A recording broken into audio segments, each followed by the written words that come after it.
Disputes Decoded with me, Chris Campbell. This is an ARB Tech podcast series where we will take a deep dive into a variety of legal tech issues by way of candid interviews with selected subject matter experts. Technology has, and always will, have a profound impact on dispute resolution. And in this series, we'll give you insights into where we're going next. We will demystify complex concepts, decode the jargon, and provide practical insights on advancements across the legal tech space. Join us as we navigate this future where law and tech converge. Welcome to Disputes Decoded, where we download the field of arbitration into the future.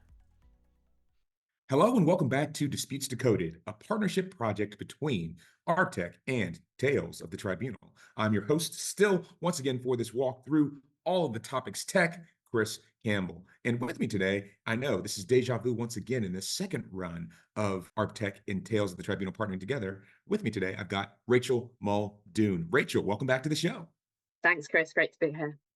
Great to have you here. And so, listeners, DAOs, decentralized autonomous organizations. No, they're not the latest alphabet soup in your spy novel or some new super secret project, but they are something that is of increasing importance in the tech space. And if you haven't heard of them, we're going to teach you a little bit about them today and talk about some interesting things along with a scoping paper that has been having some impact on this conversation in the UK. So before we dump into what the scoping paper says and all of those types of things, let's take a step back. Maybe some listeners or some other people listening to this right now may not know exactly what a DAO is. So Racheal, what is a DAO? Gosh, well, isn't that the £1 million question, or probably £1 billion question these days? I would say that a DAO, or a decentralised autonomous organisation, as they're known, is a relatively novel legal structure, if you will. They're very common in the crypto asset industry. They've gained prominence in the past, I would say 5 years. They operate in a decentralised way. So they're different from the companies, the kind of corporates that we're used to that are very much heavily centralised.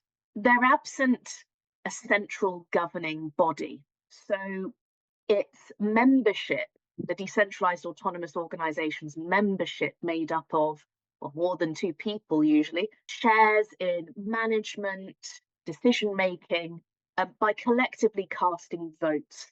And they operate typically to further common goals. So think of them almost akin to committees in the broadest sense of the word. These voting rights within the DAOs are typically a benefit that the members derive from what we call designated governance tokens. So all the votes and activity through a DAO are posted typically on public blockchains, sometimes private permission blockchains, and they make all actions of the users publicly viewable. So that's the accounting or the accountability rather within a DAO. So they look to raise capital by trading fiat, so conventional currency, for these native tokens that confer voting rights and associated rights. So that's my whistle-stop tour around DAOs. And so then if you are random consumer A and maybe transacting in a sort of retail sense with the crypto assets, maybe sort of starting to dabble in them, how is it that you would most usually come across DAOs and how would they impact maybe what you do day to day? Yeah, sure. So typically there'll be white papers, there'll be publicly facing documents that will govern those voting rights that are conferred by tokens. And there will, of course, be smart contracts, so those self-executing pieces of code that we spoke about on one of our previous episodes, that allow for the transfer of rights and obligations by virtue of ownership of a token. And they're very often overlooked, Chris, smart legal contracts. Essentially, on the face of it, they look like long pieces of code, which they are. But when they're deciphered into natural language, what in fact we find are the real nuts and bolts, or what we should find are the nuts and bolts of a conventional contract, so that consumers can see what it is they're actually deriving. The difficulty comes where there is a conflict between what's gone out to public through the white paper, the nice brochures online, and what actually a smart legal contract confers. If there is a difference there, then you have right fertile ground for contractual disputes, misrepresentation, etc. So it's a bit of a tinderbox, if you will. They're fantastic vehicles and they do wonderful things within the crypto asset industry, but they're fraught with risk, I'm afraid, because they're not, in all cases, well thought out. There are some exceptions, of course. Right. And so, well, look, that last thing that you mentioned is something that we certainly know a little bit about here in Arb Tech, that is contractual disputes and, well, litigation. So tell us a little bit about, I guess, your experience in that specifically as a litigator, a disputes practitioner in London. How have you encountered DAOs and what are some of the things that you've seen? Yeah, well, I've seen it from both sides of the coin, really. I've seen it No pun as a, intended. yeah, as a barrister in practice, I have a pretty large degree of autonomy in who I can represent and the various matters that I act in. So it's very much split down the middle when it comes to doubts. On the one hand, you have, as you say, the litigation, pre-litigation, advising on the merits of actions or perhaps defending certain cases in the context of arbitration. On the other side, it's very much advising how to avoid all of that materializing. So if we focus first on the dispute side of things, this past year I've seen a significant increase in inquiries coming to me about the enforceability of those DAO decisions. Say, for instance, those votes that we spoke about a moment ago, as to how the management and operation of a DAO is to take place. So this is very much complicated, where the DAO interacts in a multi-jurisdictional way, as is often the case, I find, with members all over the world, and really an obscure structure as to how they're to be interpreted in a legal context. So, as I say, these disputes often centre around issues of accountability, because of that decentralised nature, because they're not what we're used to in the conventional corporate legal personality side of things. As I say, there is also that overlap with smart contracts and contractual representations and rights and enforceability. And this is something I've come across as an arbitrator myself. But of course, I'm afraid can't go into much detail. But increasingly now, certainly within the past 3 to 4 months, I've seen interaction with artificial intelligence, so AI, by way of general artificial intelligence. So introducing efficiencies in terms of voting rights that interacts with, say, the digital escrow under a smart contract, and to what extent there is to be accountability within a DAO for the deployment of those general AI and generative AI models for decision making. That's a fascinating area. Where do you see, I guess, this, and maybe this is some of the things we'll talk about a little bit in the scoping paper, but when we talk about DAO related disputes, right? Where do you see, I guess, the trend line going to the extent that you can say? Are there any things that you've seen that have become frequent mainstays in your litigation, or maybe things that are kind of going by the wayside? Yeah, I think it will inevitably come to litigation. I should say there are, as I understand it, no reported judgments within our jurisdiction, so England and Wales, going to a decentralized autonomous organization Hmm. specifically. Now, there have been some reported instances where there's been interaction with a DAO or members of a DAO, but not focusing specifically on that operation, if you will. So that will inevitably happen. It could be a week, it could be 6 months, it could be a year away, but it's inevitable as I see it. What will that look like?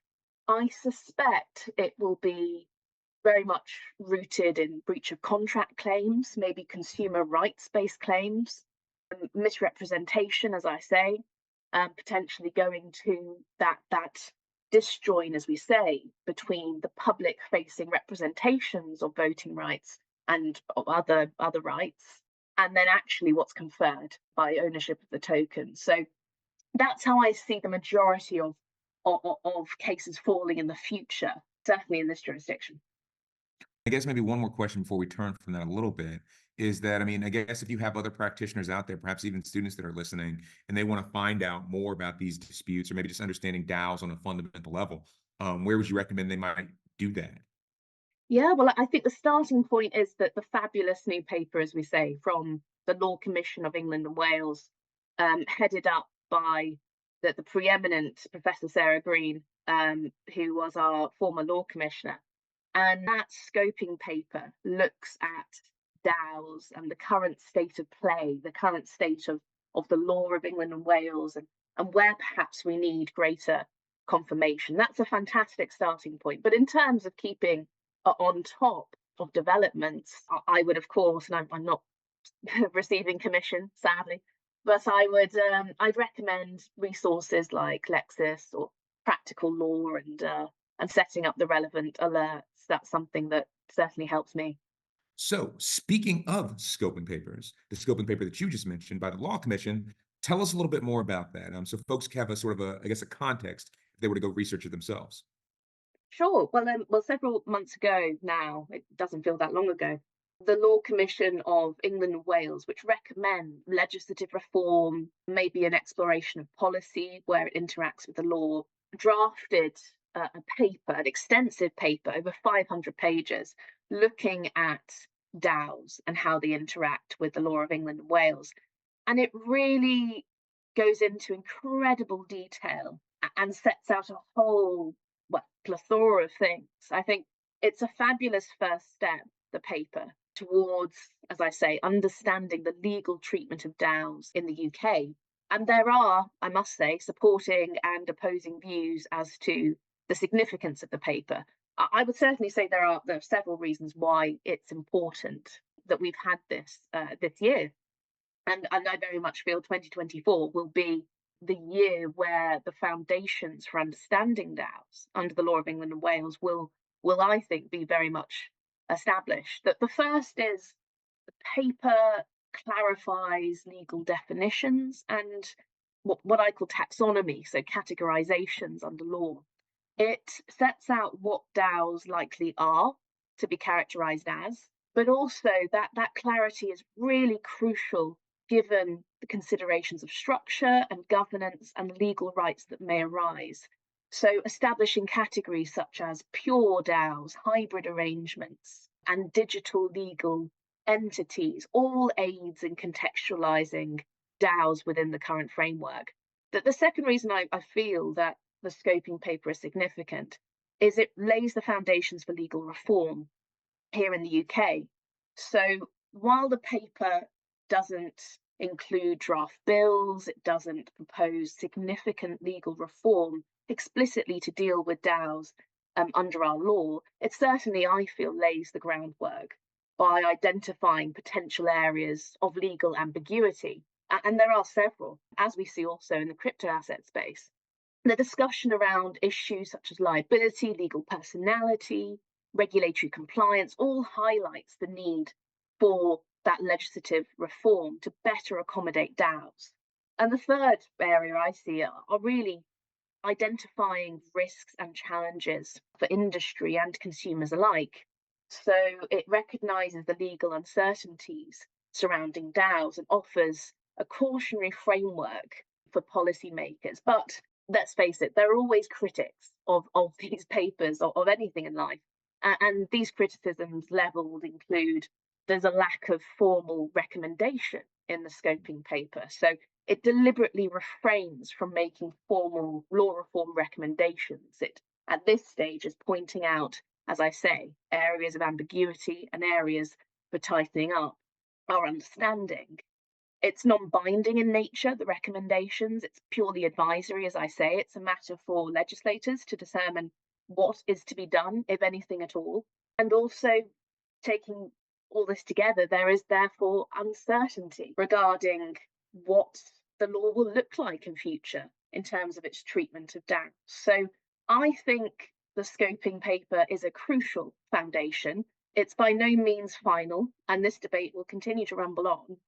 But I certainly would recommend that listeners all, at the very least, review the summary of the scoping paper from the Law Commission. It's available on the website. It'll save you having to read over 500 pages, but certainly as we go through the next few questions, where applicable, I'll cite a couple of page references. Sure thing. And I guess the question next would be, staying within the scope of this scoping paper, would be, I guess more specifically, what elements of English law is the UK Law Commission advocating to review that you think might affect DAOs going forward? Yeah, well, there's no, as I say, specific legislation for DAOs. Right. So there won't be, in my view, a DAO Act, as we've seen, say, for instance, in the EU with the regulation applicable to AI. That's not what's being advocated for. So I don't think we'll see that. I think instead, what the authors are calling for is for DAOs to be considered within the existing common law and statutory legal categories. So you have general partnerships, you have unincorporated associations, you have collections of contracts. But what the focus needs to be is on a case to case basis of the structure and function of the DAO, what the united aim is, specifically looking at profit, as I'll come on to explore in more detail. But it comes back to something we've seen time and time again with the Law Commission's recommendations for legislative reform. It certainly when it comes to tech, it's a principles based approach, a lighter touch approach than you see in other jurisdictions, less prescriptive, to allow for an evolution when it comes to technology and to allow for greater flexibility when it comes to examining particular facts of cases. So the common law approach in a very simplified form looks like this. A court in England and Wales may treat a DAO as one of two things, typically. It will either be an unincorporated association, and I'll come on to what that means, or a general partnership. And this, as I say, will be based on the operational characteristics, specifically also intent of the DAO. The distinction is whether the members are acting together with a view to making profit or not. If they do seek to make a profit, this means that participants could be liable for the obligations and debts of the DAOs. But there is no separate legal personality in either event. If it's an unincorporated association or a general partnership, there is no separate legal personality. And that is significant when it comes to accountability, the ability to be sued as a legal person, as we see with, for instance, limited companies. Therefore, the common law is looking for that intent, as I say, specifically coming down to whether this is a profit-making venture. And I would guess that's probably because, even if there's not a formalized sort of structure, they are working for a common goal. They're taking explicit actions to work together. So sure, you don't have the official documented nature, but you are working in concert. Is that kind of the idea? Well, it is. And I think when it comes to an unincorporated association, that is a meeting of minds between members to without a view to making profit. And there may come a time, as I've seen with some of my clients, whereby that's certainly how it begins. There isn't that intention to generate profit, but there is towards building out a decentralized platform, for instance, with native tokens that entitle you to certain rights. But it's not a profit making venture.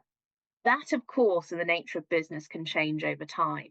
And there may be a time in which you do want to generate profit as members. Now, this will trigger various liabilities. It can include corporation tax and obligations to file company tax returns, amongst other things, in the same way as we're familiar with limited companies doing so. So it's of crucial importance that this be monitored, and very much from the inception of a DAO, that the intent of the members be absolutely pinned down so that one can be as confident as possible as to how the law of England and Wales will characterise the DAO. And of course, that is monitored such that if there is a change in intent towards profit, that the appropriate regulatory obligations are adhered to. Can you give us some examples of, I guess, the sort of actions that could sort of suggest that, that these parties are working together? I mean, I assume it's not things that could be misconstrued or incidental. It has to be some sort of overt action or sort of correspondence, perhaps. Yeah, well, certainly you have. Going back to the beginning of today's episode, we had the definition of a DAO being that there is a working together between members for those management and decision-making processes. And so they will collectively cast votes. That will be recorded typically on a ledger with that bottom-up management control. And this will be publicly viewable. So again, it's very much a transparent process. That's at the heart of the operation of a DAO. And it will be things like, as I say, those ledger recordings. There will also be typically communications via, for instance, Telegram. And all of this could, well, potentially be used in a suit against members, or if authorities seek to ascribe legal personality to a DAO for potential unpaid tax liabilities or something of that nature. If it's deemed there has been profit generated, that could all be used in evidence against that entity or those members in a tax claim, for instance. I can see that happening in several jurisdictions, potentially for regulatory issues. If there's been some interaction with securities, for instance, or seeking to characterize a native token as a security, that there's a whole host of legal issues that can arise from that. But members of DAOs have to be aware that the public nature of those ledgers and also any extra off-chain communications could be used as evidence against them. Right. That's well said. Look, I've got a couple more questions here, and we'll sort of just meander a bit more through this topic. So I think we've got a good picture of what the scoping paper says about UK's approach. I wonder how this paper's views compare with other approaches in other parts of the world, perhaps the United States, where you might have interesting examples from Wyoming, Tennessee, or Utah and Vermont, or maybe in other parts, or maybe the EU, or maybe even in perhaps the People's Republic of China, or any place like that. Can you give us some examples or some thoughts? Yeah, well, I think just starting with the UK in terms of the Law Commission's approach, as I say, to recap, it's principles-based classification. It advocates for applying existing legal principles, common law principles to DAOs without creating entirely new forms of legal entities. And its goal of the scoping paper, one of its goals, is to assess current frameworks and how they can accommodate DAOs. But as I've said again repeatedly, without proposing explicit DAO specific legislation. So that has been the approach, the light touch principles based approach of the UK, and very much advocating for a case by case review of the operational management of the DAOs. At this stage, the UK is not advocating for a DAO specific entity. And by that, I mean some form of special legal vehicle for characterizing a DAO and its obligations, etc. It's saying that existing structures, as we say, unincorporated associations and the like, will have application and accommodate DAOs. This is in clear contrast, as I understand it, to, for instance, US state approaches. Now, I certainly can't profess to be an expert of Wyoming, Tennessee, Utah, and Vermont law, but certainly the Law Commission does touch upon the distinction here. But what is the distinction? Well, these states, as I understand it, Wyoming, Tennessee, Utah, and Vermont, have introduced specific DAO-based legal entities. And for instance, Wyoming has created the DAO LLC, so that's a legal wrapper, so essentially a vehicle for allowing DAOs to exist as limited liability companies, but governed by smart contracts rather than traditional management structures. So pretty cool stuff. For years I've been advocating for the underlying technology of, say, Ethereum tokens, those smart contracts, and I've been auditing them since 2019. But it's wonderful to see the application of them here as a furtherance of developing structures and introducing greater efficiencies through digital escrow, for instance. And I understand Tennessee has also followed a similar route with DAO LLCs governed by smart contracts. So this is very much a state legislative approach to embracing the technology, embracing the prevailing wind, which is very much in favour of these decentralised structures, and saying, well, rather than essentially fudge it using the existing vehicles that we have, let's have an explicit applicable vehicle for DAOs. And I think it's very interesting indeed. It's a very different approach, as I say, to the UK. I think also the DAO model law that's been introduced by the Coalition of Legal Automated Applications, or Koala with a C, not a K, is very interesting indeed. So that's going to be something to watch into the future.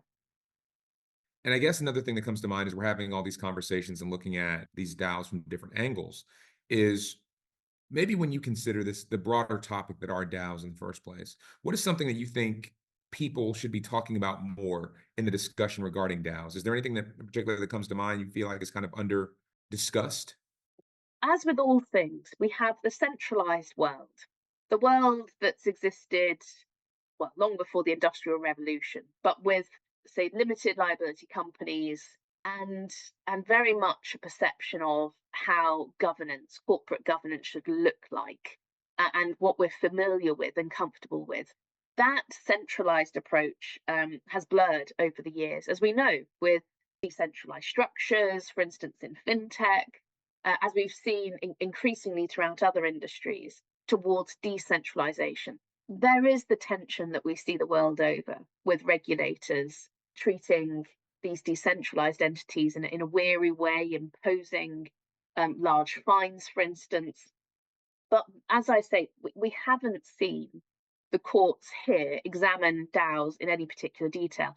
I strongly suspect that the scoping paper will be a precursor to that, and will no doubt be cited in legal argument at some point in support of one or both sides, who knows.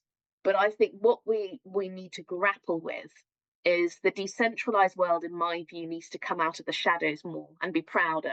So many of my clients are from that world, and the perception is that the decentralized, certainly DAOs, have been the subject of much criticism, much concern about consumer rights, and that needn't be the case if the correct procedures are adhered to.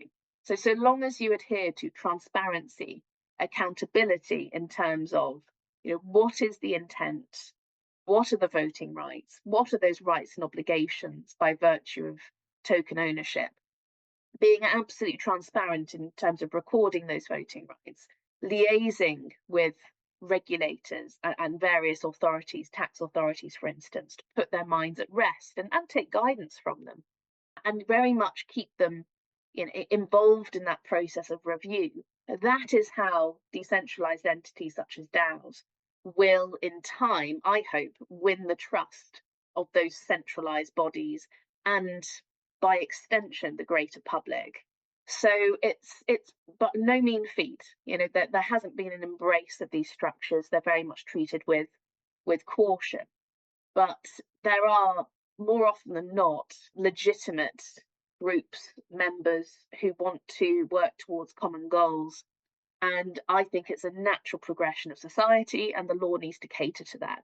So I would advocate for greater transparency, and very much being proud of these new vehicles, and some of them do wonderful things, particularly in the charitable sector. Well, it sounds like it, and I guess some of the things that you've said might go into answering this next point. But I guess in your world, if you imagine Rachel's perfect world with DAOs, what does that look like? I mean, how do all those things work together? I guess in your mind.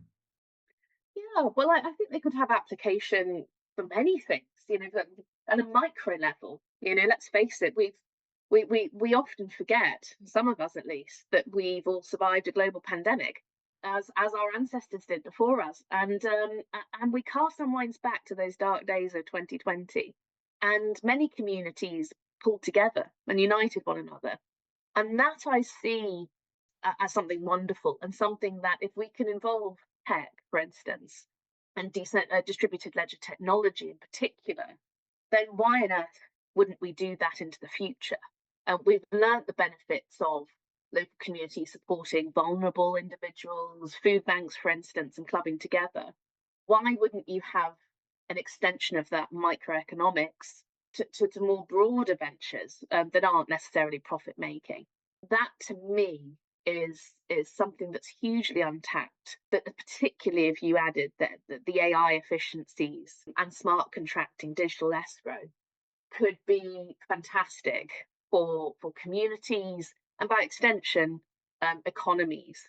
But as I say, it starts and finishes with trust, and you need to gain the trust of the regulators, other centralized bodies that are necessary, and more importantly, consumers, members of DAOs, to show that there are greater benefits than costs to their operation. The law naturally has to ensure that the correct processes are being followed, that consumers are protected, that members are protected, and more importantly than anything, that they aren't being used as vehicles for abuse, money laundering, for instance, or potential fraudulent vehicles. And there will come, of course, a time where no doubt a DAO is used for nefarious purposes, but that's by no means a fault of the structure of the decentralized world. That is just in human nature, as we've seen, for instance, in crypto asset matters. So I see this very much as something that needs to be embraced. I take comfort from the fact that the Law Commission isn't calling for a crackdown on all DAOs because they're deemed to be criminal, as we saw in the early days, for instance, of crypto.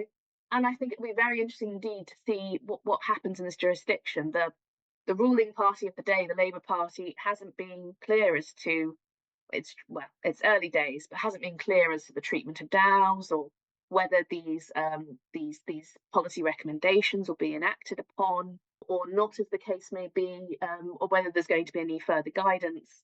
So I'm hopeful that the UK will be a welcome place for DAOs and that we will approach it in a sensible fashion.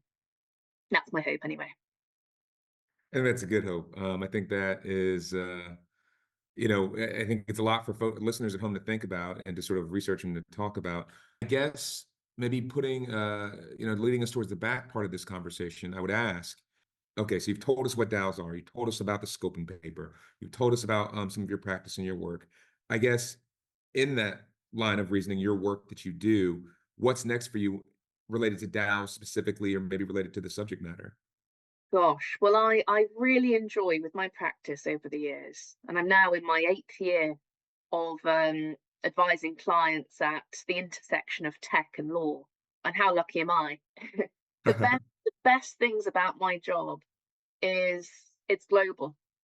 I have colleagues, friends in many jurisdictions, and we have to team together. So, for instance, we see what we call legal wrappers or DAOs. I think I referred to it earlier, but these kind of traditional centralized corporate structures based in, say, the Cayman Islands for giving legal personality to a DAO, which in turn leads to various benefits, but also obligations, reporting, etc.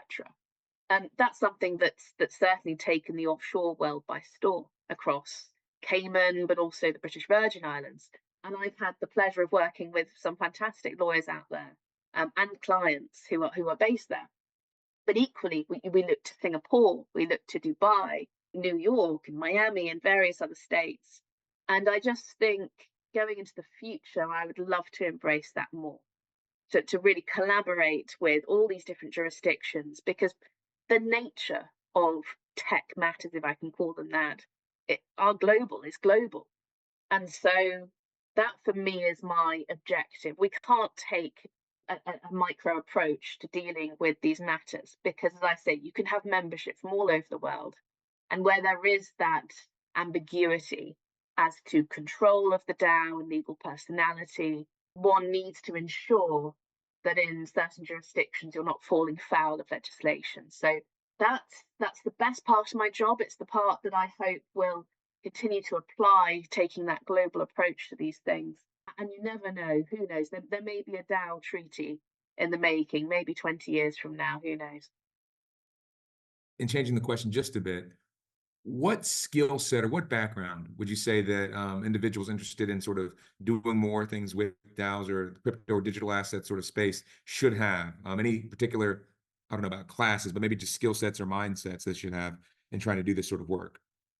Yeah, sure. Well, I certainly think mindsets, you have to be open to admit that you don't understand the inner workings of code, of the workings of a DAO, of smart contracts, and be prepared to sit down for hours, days, months with the relevant experts. And I've met some fantastic smart contract programmers. I've met wonderful people in the decentralized space who want to achieve really interesting things. And certainly coming from a legal background rather than a technologist background, I've had to keep an open mind and keep on top of the latest developments as best I can. So that, I think, is fundamental if you want to practice in this space. You have to be prepared for everything you've learned to suddenly be out of date and swat up the next. I went to a fascinating conference last week, the Big Data London conference in Olympia in London. And there were some interesting things there happening in relation to data sets and AI, but also DAOs as well. Technology changes at the rate of knots, so one has to keep on top of it. But the second thing I would say is very much looking at policy recommendations, changing approaches in terms of legislation.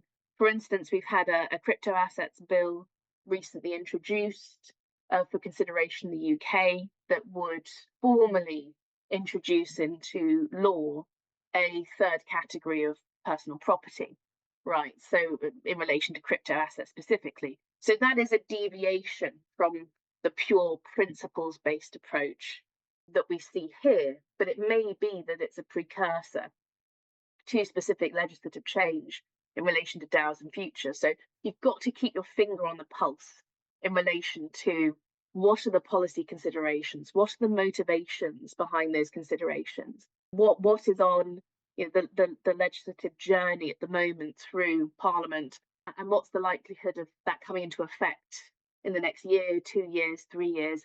Only then can you properly prepare your clients for their first few years, let's say, in operation, or potentially their fund rounds. And so you have to absolutely keep on top of industry practices as well as regulatory and policy, is what I would say. Well, I think that's a great answer, and I think that's a good sort of bunch of threads that folks can pull on if they're interested in going into this field. Here is kind of, I guess, one of the last questions that I have for you today, Racheal, and it is less related to DAOs, but sort of moving bigger picture on that. What is something that I guess maybe you're following or interested in the crypto world or digital assets world that's maybe outside of the DAO conversation that we're having specifically? I wonder if there's any topics that are just kind of catching your intellectual interest more recently. Gosh, well, I must say there's been notably a slowdown when it comes to the crypto asset industry in the UK. I don't think many of us know why that is exactly. But as with all things, there are peaks and troughs. That's not to say the valuation of crypto in operations out of the UK, but we're seeing very much an exodus of talent to the Middle East, to Dubai, and that's something I'm keeping a very close eye on. There are many attractions, of course, in the region when it comes to tax, when it comes to light touch regulatory approaches, legislative certainty that we've seen in Dubai in relation to crypto assets. So that's something that's of interest to me that I often discuss with senior members of the legal sector in the UK, in London specifically. So it'll be very interesting to see whether London, the UK, remains competitive into the future and remains an attractive legal hub for resolving disputes in this area. Certainly, out of selfish considerations, I hope it does. But I'm certainly prepared to take on those challenges overseas, working with colleagues should that shift. So that's of interest, the movement towards the Middle East, and it's hardly surprising, particularly given the DIFC's approach to crypto assets and embracing them, and that's very much a mentality I see, as opposed to the criticisms levelled at the financial regulator here in the UK, the FCA, which many say haven't worked and processed quickly enough applications for registration as crypto asset firm providers. So that's the first thing. I think the second thing would be tech interacts with tech. So you have the interoperability between blockchain, distributed ledger technology, and crypto assets.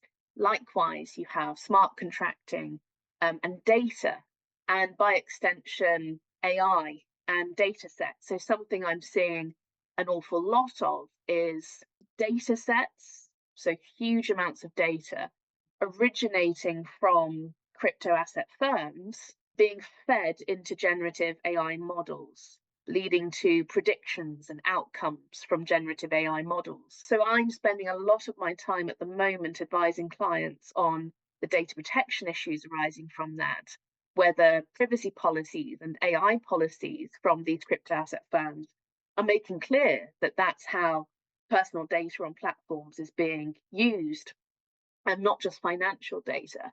So as with all things, there is that cross-disciplinary approach, and there is the need for very much a comprehensive approach to advising clients without limiting yourself to the confines of the traditional crypto asset advisory matters. So that's something I enjoy as well. You have to be on the ball, as it were, to make sure that you do take into account how various aspects of the technology are interacting with one another, and then add the extra level of the multiple jurisdictions at play, and then add the extra level of the uncertainties at law. It's a wonderful opportunity to be creative, but conservatively for your clients, because they're the ones taking on the risk, of course.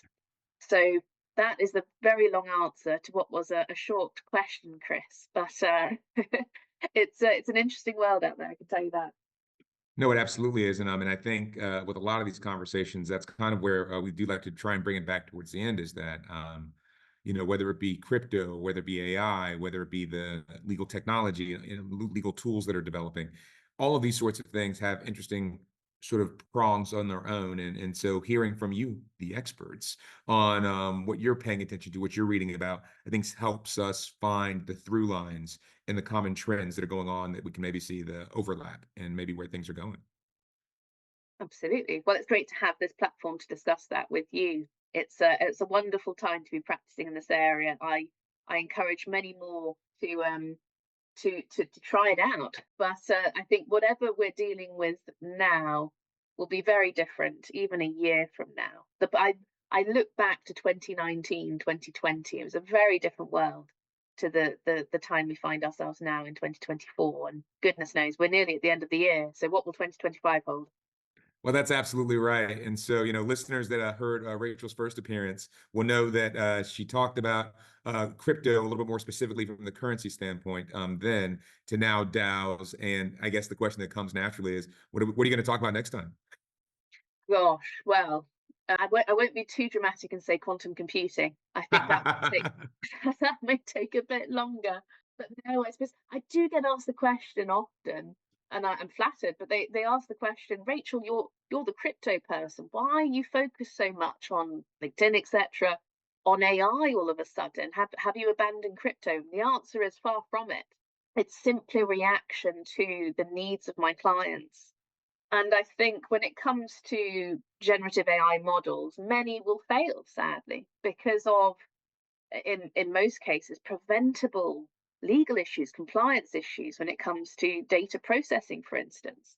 And it's something I've seen in the crypto world over the years. There are some great projects out there, some great initiatives, by no means criminal operations, but they've fallen foul of regulatory taxonomy frameworks, they've fallen foul of promotions. And so my objective is to bring to my clients that global advice that I can give based on my crypto experience, and by extension of that, based on smart contracting and now AI. They're all culminating, and I hope I've made that plain, that all these projects at some point encompass distributed ledger technology, smart contracting, native tokens, on-chain, off-chain, that kind of asset tracing aspect, and increasingly AI data. And so 2025, I feel, will be the year of that kind of integration of those technologies in consumer offerings. We're already seeing it with the adoption of generative AI. But I think crypto will become more centralized. We're going to see greater stable coins, central bank digital currencies. Eventually, there have been talks for years about a Britcoin, if you will, issued by the Bank of England, of a US coin, and I think they will materialise.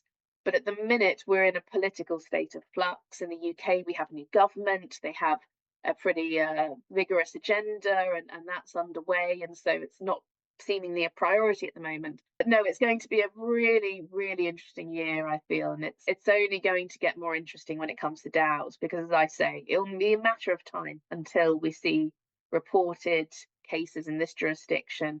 And I suspect they will be hotly contested. Unlike, say, for instance, the crypto asset litigation we've seen against persons unknown, so your John and Jane Does, in this jurisdiction, typically fraud cases. I think we're going to see named persons. I think we're going to see named entities involved in these types of disputes, whether it be contractual or otherwise. And the reason I feel that will be the case will be those contractual disputes really being fueled. I've seen many instances of, say, Telegram messages and the like, where emotions are fraught, because there was that meeting of the minds initially towards a collective purpose that's gone wrong somewhere eventually. And so, just like we've seen with partnership disputes and almost inheritance battles of a sort, I think we're going to see named entities, persons going after one another. And that in turn means that I feel there's going to be considered judgments on both sides, rather than these interim applications that, while important in crypto, have been treated with a pinch of salt. They've not been binding authorities. They've been, in some instances, persuasive, but they've only considered good arguable cases. They've not established changes in common law per se. So I think that's just going to be so interesting to see if the Law Commission has called it right in terms of treatment on a case-by-case basis in this types of litigation, or if actually the courts are going to turn around and go, well, this is out of our hands. In the absence of legislation specific to DAOs, we're unsure. Applying the common law isn't as clear cut as perhaps we would like to think. And so in this case, maybe there are gaping holes in our law. So it'll be interesting to see that be reasoned in a considered way, and I look forward to it. Well, with that, Racheal, what I would say is we found ourselves towards the end of our time together. We appreciate you coming by. Before we get out of here, where can people follow you and find your work? Oh, thanks, Chris. Well, I'm pretty active on LinkedIn, or at least I try to be. And so you can follow me on LinkedIn. Very strange name. You'll note the weird spelling of Racheal. It was misspelled on my birth certificate. So that's Echo Alpha Lima, not Alpha Echo Lima. And yeah, so follow me on LinkedIn, and we'll connect, and look forward to meeting with listeners today. Of course. Well, Racheal, thank you for making time and all that you've shared. My pleasure, Chris. Thanks so much. And for those of you listening out here, you're listening to Disputes Decoded by ArcTech.